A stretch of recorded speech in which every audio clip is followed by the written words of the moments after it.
analiz eləyərsiniz. Bu nədir? Bu sizə aparır natural ədədləri, adi və onluq kəsirlərə. Çünki deyir ki, bir ədlidir. Bir ədli olması üçün sürət nə olmalıdır? O qüvvətli nəzərdə alıram. Yuxarı nə olmalıdır? Natural. İndi bax, natural ədədlər mövzusunda, sonra adi və onluq kəsirlər mövzusunda deyirdi ki, bu natural olsun. Bax, həmin misal tipidir.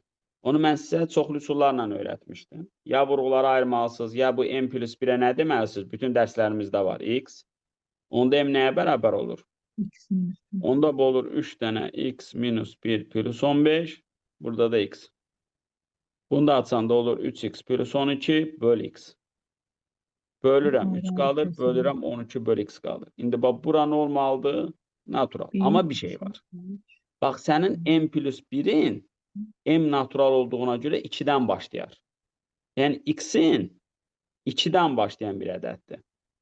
İndi 12 hansı natural ədədlərə bölünür 2-dən başlayaraq? 3, 4, 6, 12.